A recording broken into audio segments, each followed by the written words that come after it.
أعوذ بالله من الشيطان الرجيم. بسم الله الرحمن الرحيم. الحمد لله رب العالمين وبه نستعين على أمور الدنيا والدين. اللهم صل على سيدنا محمد الفاتح لما أغلق والخاتم لما سبق ناصر الحق بالحق والهادي إلى صراطك المستقيم وعلى آله وصحبه حق قدره ومقداره العظيم. سبحانك لا علم لنا إلا ما علمتنا إنك أنت العليم الحكيم. قال رب اشرح لي صدري ويسر لي أمري واحلل عقدة من لساني يفقه قولي ولا حول ولا قوة إلا بالله العلي العظيم ولا حول ولا قوة إلا بالله العلي العظيم بمئة ألف ألف ألف لا حول ولا قوة إلا بالله العلي العظيم.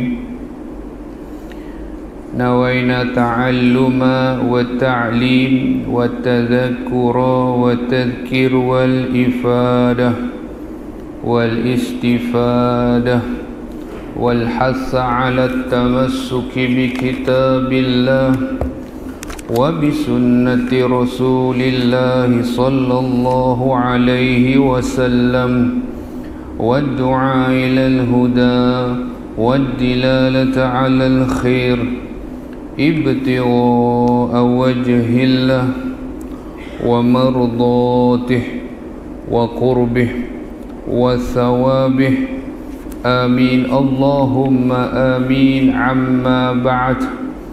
السلام عليكم ورحمة الله تعالى وبركاته. Alhamdulillah, sidang hadirin hadirat muslimin muslimat yang dirahmati Allah Ta'ala, wabil khusus jamaah Masjid Al-Mujahidin. Dan secara utama syukur kehadrat Allah Ta'ala yang Maha Esa dapat kita bertemu semula dan seterusnya menyambung pengajian kita di dalam kitab pelajaran Tauhid ini. Dan Alhamdulillah kita telah pun membahaskan perbahasan daripada sifat wujud Allah Ta'ala sehinggalah sifat basar, yakni sifat Allah Subhanahu wa Ta'ala yang maha melihat. Seterusnya kita masuk kepada perbahasan yang seterusnya, iaitu perbahasan sifat kalamullah. Ya, jadi ilmu Tauhid ini salah satu namanya. Kalau tuan-tuan yang ada kitab boleh buka muka surat yang besar ni, 15 lah yang besar. Buku besar ni 15, yang cetakan saya ni buku kecil. Baik. Jadi kata pengarang, qala musannifu rahimallahu wa nafa'ana bi'ulumihi fi daraini amin. Huraian sifat kalam. Jadi seperti yang kita sebutkan tadi, bahawasanya salah satu daripada ilmu ilmu tauhid ini, namanya selain daripada tauhid, selain daripada akidah, musa 15 selain daripada usuluddin, selain daripada ilmu ma'rifah ataupun ma'rifatullah, selain daripada ilmu yang dikenali sebagai ilmu sifat ataupun ilmu sifat 20, ilmu ini juga dikenali sebagai fiqhul akbar. Selain daripada itu, nama ilmu ini adalah ilmu kalam. Kenapa dinamakan dengan ilmu kalam? Ada dua sebab je. Pertama sebabnya adalah kerana perbahasan ilmu ni mengenai ketuhanan adalah perbahasan yang paling banyak dibicarakan, diperkatakan. Mana-mana pun manusia, hak nombor satu sebenar adalah perbicaraan mengenai ketuhanan. Itu banyak diperkatakan. Itu yang pertama, kata ulama. Kemudian yang kedua, kata para alim ulama, kenapa dinamakan ilmu kalam? Kerana dalam perbahasan sifat kalamullah, ya, dalam sifat kalam Allah, salah satu sifat yang wajib bagi Allah ialah sifat kalam, adalah perbahasan yang paling rumit dan banyak khilaf ataupun perbezaan pendapat mengenainya. Jadi itu antara lain ulama mengatakan kenapa dinamakan ilmu tauhid juga dikenali sebagai ilmu kalam, ya. Baik, kita tengok dalam kitab kita, tuan-tuan yang ada buku besar, buku surat 15, saya buku kecil ini cetakan yang sama sebenarnya, isi kandungan sama, helaian berbeza. Qala musannifu rahimallahu wa nafa'ana bi'ulumi fi darini amin. Sifat wajib yang ke-13 bagi Allah ialah kalam, artinya berkata-kata. Jadi boleh, Haji Nurdin, kita nak buat catatan, boleh diterjemah dengan sifat perkata. Boleh catat di situ, sifat perkata ataupun maha berkata-kata. Nanti kita bahas sedikit. Cuma saya minta mungkin next class kita perlu sedikit catatan. Kalau ada papan putih, sebab perbahasan dia agak ni sikit lah, tak apa. Untuk hari ni mukadimah dulu. Nanti next class panjang umur kita Disember, ada papan putih kat sebelah, kita boleh buat peta minda dia, pasal dia perbahasan dia agak rumit sikit. Baik, kata pengarang sifat wajib, maksud sifat yang wajib ini apa dia? Wajib pada akal. Bagi yang mencatat, tulis wajib pada akal. Apa makna wajib pada akal? Dah banyak kali dah kita terangkan makna wajib pada akal apa dia, iaitu akal tidak boleh menerima akan ketiadaan sifat tersebut. Mesti ada, mesti ada. Baik, kita wajib percaya bahawa Allah Subhanahu wa taala. Baik, kita di sini dengan makna, okay, insya-Allah pada kuliah akan datang nanti saya akan, masa kita nak catat tu, kita akan tunjukkan cara catatan tu lah. Selalu kita sebut nombor 1, nombor 2, nanti kita akan tengok. Jadi kita dengan makna mukallaf. Apa makna mukallaf? Golongan yang dibebani hukum syarak ke atasnya, yang terbeban, diberati ataupun dipertanggungjawabkan, ditaklifkan hukum syarak ke atasnya. Terdiri dari dua golongan, jin dan juga manusia. Jadi bila kita baca kitab, kita wajib. Siapa kita? Kita lah. Tu senang je jawapan ni, kita lah. Tapi kita dengan makna apa bang? Mukallaf. Apa makna mukallaf? Golongan yang dibebani, dipertanggungjawabkan hukum syarak ke atas dirinya. Terdiri dari dua golongan, jin dan juga manusia. Cirinya ada 4 jadi macam biasa: berakal 1, baligh 2, 3 sempurna panca indera, tidak pekak dan buta sekaligus, dan yang keempat sampai seruan dakwah. Apa makna sampai seruan dakwah? Maknanya sampai seruan Islam pada dia, sampai seruan dakwah Nabi Muhammad sallallahu alaihi wasallam pada dia. Begitu. Jadi sekiranya salah satu dari 4 ciri ini tak ada, dia tak dikira mukallaf. Di situ penting kita faham. Wajib percaya. Wajib di sini beza. Wajib di sini adalah wajib pada syarak. Maknanya terbeban kita, wajib kita, kena kita, mesti kita. Mesti apa? Yang ketiga ayat tu, perkataan tu, percaya. Percaya apa makna? Yakin 100%, tak boleh kurang. Tak boleh kurang 1% pun tak boleh. 1% pun tak boleh. Tak boleh. Dalam bab tauhid bang, tak boleh. Walau 1%. No. kita wajib percaya bahawa Allah Ta'ala, Allah Subhanahu wa Ta'ala berkata-kata, yakni mempunyai sifat berkata dengan tidak berhuruf atau bersuara seperti kita. Kita ni siapa? Makhluk. Kerana percakapannya ataupun sifat perkata Allah Ta'ala itu tidak serupa dengan kalam makhluk. Kalam Allah itu tidak serupa dengan kalam makhluk.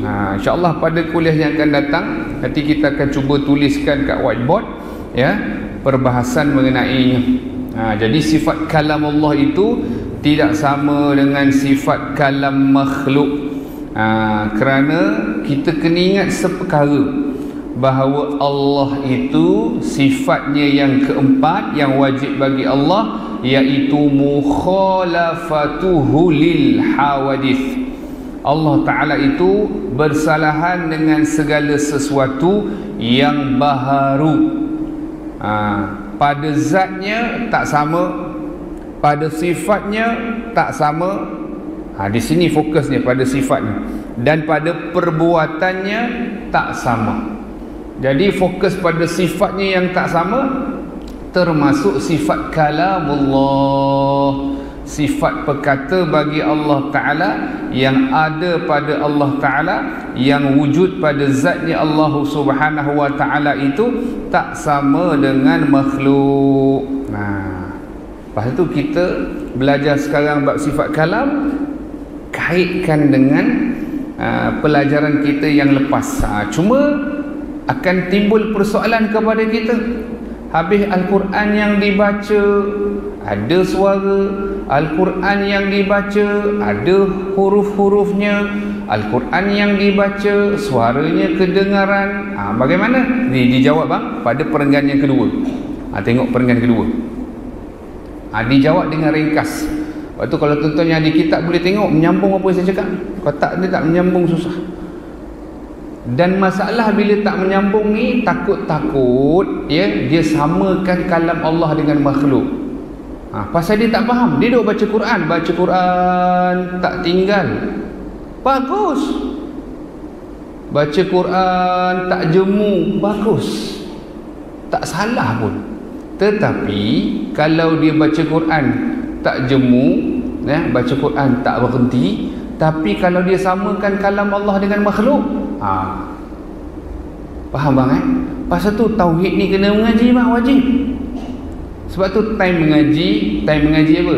Time mengaji ilmu tauhid, ilmu fiqh, ilmu tasawuf, kena mengaji. Berhenti sekejap apa benda nak buat, benda-benda lain berhenti, walaupun baca Quran sekalipun. Sebab benda ni wajib. Kalau tak wajib tak apa. Tengok, kena faham keutamaan.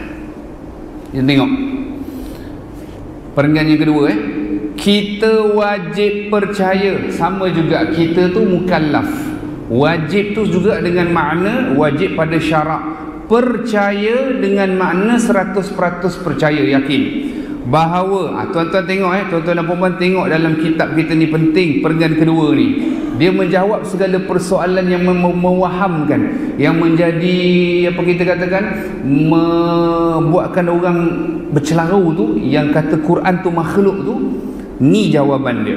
Tengok, kita wajib percaya bahawa kitab suci Al-Quran yang dibaca dengan lisan, yang ibu-ibu bapa-bapa nak baca tu, yang tertulis di dalam mushaf, yang kita tengok dekat dalam tulisan tu, dan yang dihafal di dalam hati, yang kita duk hafal. Ada yang hafal Fatihah je, surah lazim je, ada hafal juzuk 30 je, ada hafal 5 juzuk, ada hafal semua 30 juzuk. Tengok keyword dia. Siapa yang ada kitab boleh tengok mafhumnya. Apa makna mafhumnya? Dalam kurungan isinya. Isinya adalah kalam Allah yang qadim. Ini kita kena pegang sampai ke mati. Jangan sesekali menyamakan kalamullah sama dengan makhluk. Sebab asal muasal semua yang diwahyukan oleh Allah Ta'ala berupa kitab dan suhuf, asal muasal, mafhumnya jadi mafhum makna isi kandungannya adalah daripada kalam Allah yang sedia ada, kalamullah yang qadim. Nah tu. Jadi sebab tu saya sebutkan tadi, dia perlu sedikit catatan. Macam tuan-tuan mengaji faraid lah, saya tengok pagi-pagi mesti faraid ni kalau tuan-tuan mengaji bayang macam tu je, tengok kubah lah tuan-tuan. Faham? Kubah apa? Tengok kubah macam macam tu lah. Dia tak nampak. Sebenarnya tauhid pun macam tu. Dia kena ada catatan, peta minda, macam tu lah. Tapi tak apa, next month. Jadi asal daripada semua wahyu Allah Ta'ala termasuk Al-Quran itu yang dibaca dengan lisan, yang tertulis di mushaf, yang dihafal di hati, bahasanya bahasa Arab, suara yang kita dengar bila dibaca, ianya asal muasalnya daripada kalam Allah yang sedia ada. Ini pegangan kita ahli sunnah wal jamaah. Kerana fahaman Mu'tazilah bang, Mu'tazilah dia kata Quran tu makhluk. Alasan dia kata yang kita baca tu ada suara tu, ada tulisan tu, cetak tu, tulis tu.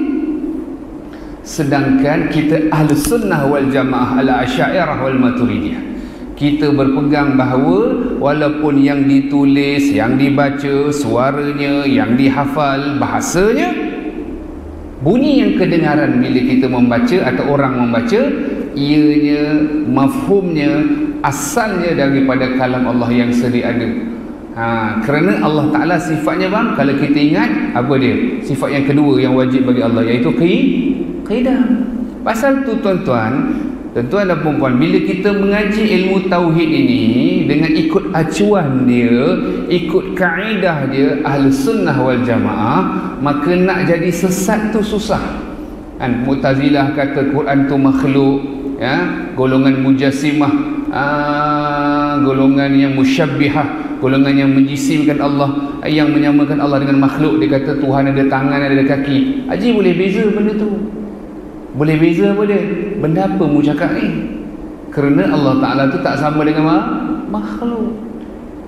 Bila ada orang hurai, dia hurai sebab itu Al-Quran dan hadis ini kena kita faham melalui pemahaman para alim ulama.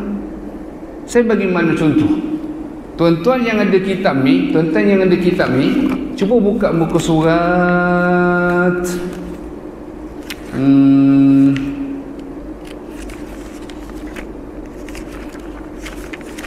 tuan-tuan yang ada kitab, cuba buka muka surat 7. Tuan-tuan jumpa dah ayat Al-Quran yang berbunyi huwa awwalu wal akhiru wal zahiru wal batin wa huwa bikulli syai'in alim. Ada tak yang ada kitab? Yang tak ada kitab tak apa, nanti cek Al-Hadid ayat 3. Tuan-tuan yang ada telefon senang sekarang, type dia titik jumpa Al-Hadid ayat 3.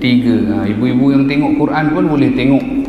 Cuba kita tengok surah tu, Allah Ta'ala berfirman huwa awwalu wal akhiru wal zahiru wal batin wa huwa bikulli syai'in alim. Jumpa kan tuan-tuan kan? Ni penting ni, saya patah balik ke belakang ni supaya tuan-tuan tengok. Kalau orang salah faham terbalik kuang je, habis dia. Tengok terjemahan dia bunyi begini: dialah Allah yang maha awal, yang maha akhir, yang maha zahir, yang maha batin, dan dialah Allah wa huwa bikulli syai'in alim, dan dialah Allah yang mengetahui segala sesuatu. Tersebar di media sosial, ada orang satu hamba Allah, orang panggil ustaz lah, nak kata apa, dia faham dan dia sebarkan fahaman dia. Dia kata Tuhan tu ada awal, dia kata ada mula bang. Sebab Tuhan kata dalam Quran huwa awal. Allah tepuk dahi kita. Pasal apa kita tepuk dahi? Geram juga. Geram kita. Kenapa bang kita geram bang? Kau main-main ke benda ni? Ingat benda main-main ke? Tuhan ada mula. Kalau ada mula je, maknanya ada permulaan, ada yang memulakan. Nampak? Dan ini bahaya. Siapa yang mengatakan Tuhan ada mula tu adalah boleh membawa kepada kekufuran. Tak kira siapa yang cakap tu. Tak kira. Jangan main. Maksud al-awwal bermakna la ibtida'. Itu makna dia. Sebab tu kita kena ambil pemahaman Al-Quran dan Sunnah ni daripada ahlinya. Allah Ta'ala sendiri perintah bang. Bukan tutup guru ustaz-ustaz yang suruh. Dah, Allah Ta'ala yang suruh. Fas'alu ahla dzikri in kuntum la ta'lamun. Bertanyalah kamu kepada orang-orang yang benar-benar mengetahui sekiranya kamu tidak mengetahui. Makna al-awwal bermakna la ibtida' bang. Tidak ada permulaan. Nampak tak? Di sini. Sebab tu Mu'tazilah dia kata kalam Allah tu Al-Quran tu makhluk. Dia kata hak kita dengar, hak kita baca, hak ada bunyi, ada cetakan, tulisan. Dak, mafhumnya asal muasal. Tengok kronologi dia. Kalamullah. Sebab tu kena tulis tu. Kalamullah yang qadim. Pada zatnya Allah. Diturunkan di Lauh Mahfuz. Next month kita lukis Lauh Mahfuz secara sekaligus. Lauh Mahfuz. Di Lauh Mahfuz diturunkan ke Baitul Izzah. Secara sekaligus Baitul Izzah. Dan di Baitul Izzah itu lepas tu bila tiba waktunya takdir Allah Ta'ala, penurunan yang pertama kepada junjungan besar baginda Nabi Muhammad SAW di Gua Hira, yang mana yang pertama Iqra' bismi rabbikal ladzi khalaq. Sebenarnya asal muasal Al-Quran tu memang daripada Al-Fatihah sehingga An-Nas. Memang ketika penurunan sekaligus itu memang asalnya Al-Fatihah hingga An-Nas. Bila peristiwa penurunan yang pertama daripada Baitul Izzah ke dada Nabi Muhammad sallallahu alaihi wasallam selama 23 tahun. Itu yang penurunan satu demi satu ayat yang kepada dada bagi Nabi sallallahu alaihi wasallam, Iqra' bismi rabbikal ladzi khalaq. Hinggalah ayat pada surah Al-Maidah tentang kesempurnaan Islam. Baik, jadi 23 tahun, 13 tahun di Makkah, 10 tahun di Madinah, penurunan yang beransur-ansur. Nabi SAW perintahkan sahabat Nabi untuk menulis bang, tulis di pelepah tamar, di kulit kambing, di batu dan sebagainya, ditulis. Jadi masa 23 tahun itu Rasul SAW bagi tahu kepada sahabat yang juru tulis ni untuk susun ayat ni yang dulu, yang ni kemudian sekian sebagaimana bang, sebagaimana asal kalamullah yang qadim daripada surah Al-Fatihah kepada surah An-Nas. Sebab tu ulama bahas surah Fatihah kan dimulai dengan bismillah, betul tak? Bismillahirrahmanirrahim dimulai dengan huruf ba. Dimulaikan dengan huruf ba. Dan surah An-Nas diakhiri dengan minal jinnati wan nas, huruf sin. Betul tak? Last kan huruf sin. Ulama bahas rupanya rahasia antara i'jaz, mukjizat, rahasia, kehebatan Al-Quran itu dimulai dengan huruf ba dan diakhiri dengan huruf sin. Kalau bahasa Arab ba dengan sin tu bila dicantum jadi perkataan bas. Apa makna bas? Cukup. Jadi dari situ dimulai dengan ba, diakhiri dengan sin, isyarat kepada bas. Apa makna bas? Makna bas itu adalah cukup. Al-Quran ini cukup untuk kita, dunia akhirat kita pegang bang. Cukup. Yakfi, cukup, memadai. Masya Allah. Tu antara dia. Sebab tu bila kita dapat ilmu, kita peroleh ilmu daripada dada para alim ulama, kita akan dapat hak yang sebenar, panduan daripada Allah Subhanahu wa taala. Dan kenapa disebutkan begitu? Sebab mereka ni pewaris para nabi rasul. Ya bang, mereka mewariskan perkara ini. Kembali kita pada perbahasan kita.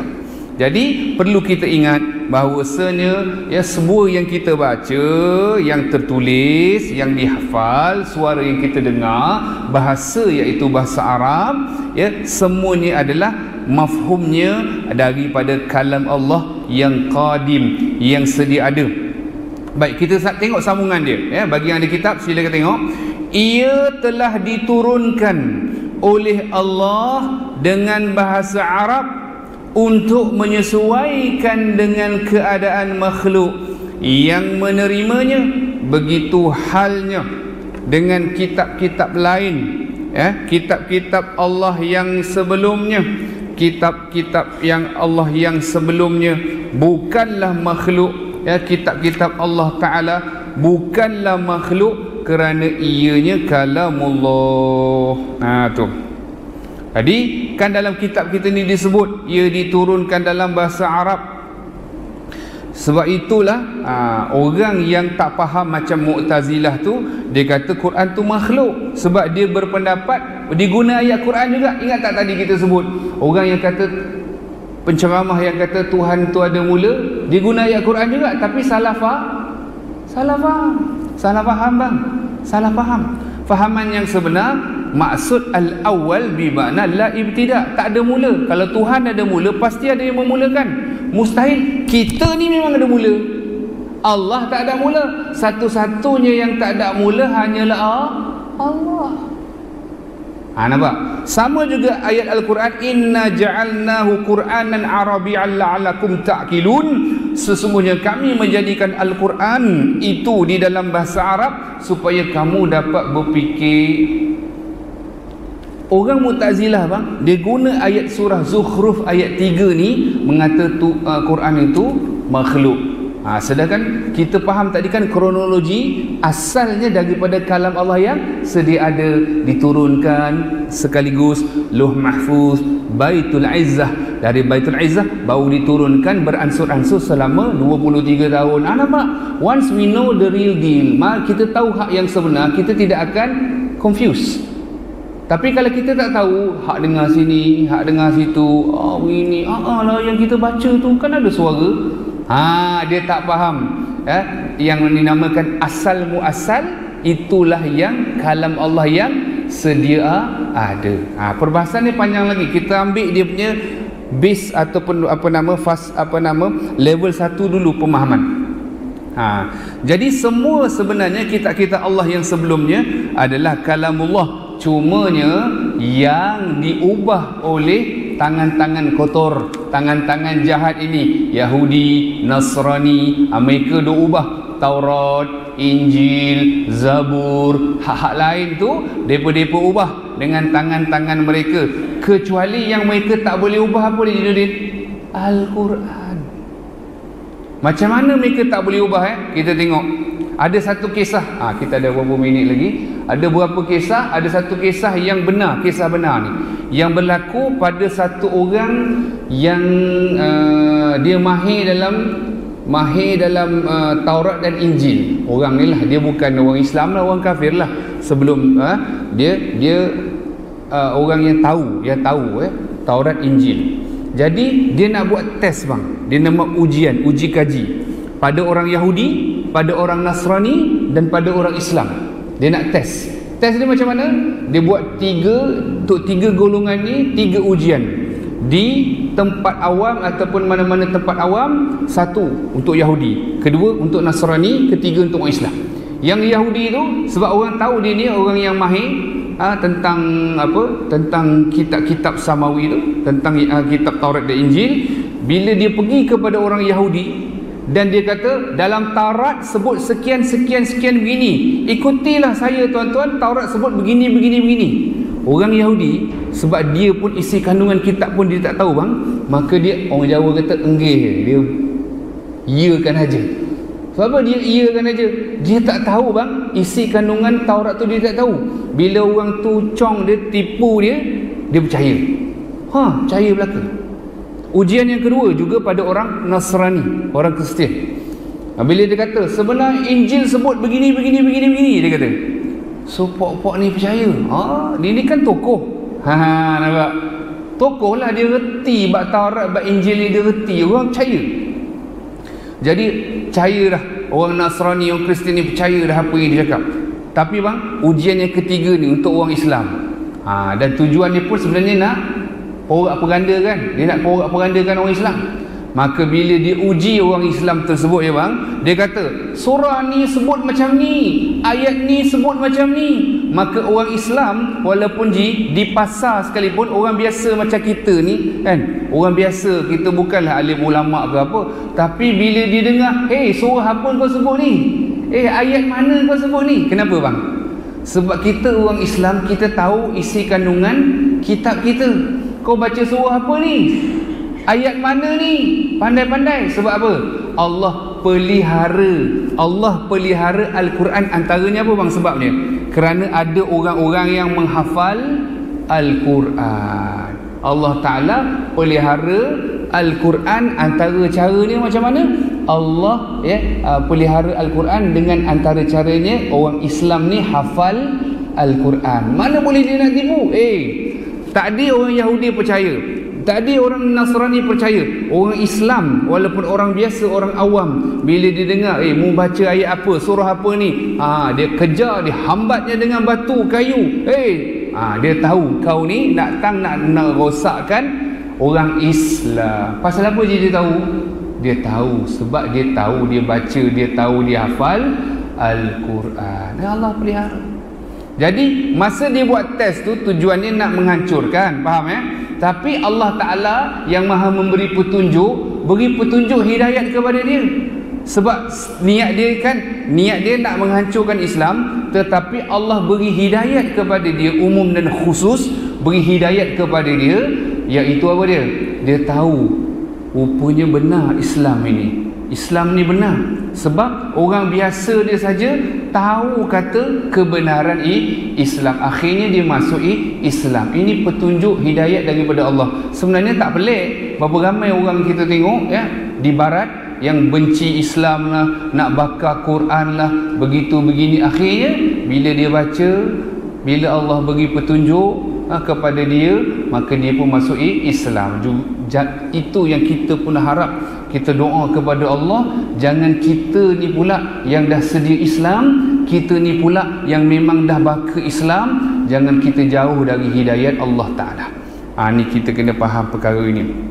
Jadi kitab-kitab Allah bukanlah makhluk, kerana ianya kalamullah. Jadi sebelum kita sambung lebih lanjut lagi, ada 1.5 minit. Jadi kalau orang tanya kepada kita, bagaimana Allah Ta'ala sifatnya yang tidak kalam ni tidak berhuruf, bersuara, bagaimana kita dapat menerima pengajaran daripada Allah? Haji Nordin boleh tulis dulu, nanti kita sambung balik ya, ada 1 minit lagi. Surah Syura ayat 51. Surah Syura ayat 51 ni dalil Allah Ta'ala berfirman, wa ma kana li basharin ay yukallimahullahu illa wahya aw min wara'i hijab aw yursila rasulan fayuhiya biiznihi ma yasha innahu aliyyun hakim. Kenapa saya minta Haji Nordin tulis tu? Pasal nak ingatkan saya, next month kita nak hurai lebih lanjut Asy-Syura ayat 51 dan ayat-ayat Al-Quran yang lain yang membahaskan, yang memperihalkan tentang sifat kalamullah. Saya baca sedikit terjemahannya. Dan tidak ada bagi seseorang manusia bahawasanya berkata-kata ataupun sifat berkata Allah Ta'ala akan dia, melainkan dengan cara wahyu. Itu satu, Allah Ta'ala mewahyukan. Atau di sebalik tabir, Allah bukakan hijab macam Nabi Musa dan baginda Nabi Muhammad SAW. Atau ia mengirimkan utusan, yakni malaikat. Malaikat mana? Malaikat Jibril AS. Lalu mengkhabarkan dengan keizinannya apa yang ia kehendaki. Sesungguhnya ia maha tinggi lagi maha bijaksana. Pada kuliah yang akan datang kita akan sambung. Wabillahi taufiq wal hidayah. Wassalamualaikum warahmatullahi ta'ala wabarakatuh. Kitab wakaf boleh letak setempat. Kita sambung. Haji Nordin ingatkan dia orang whiteboard next month. Okay. Ada situ. Baik. Next one kat sini.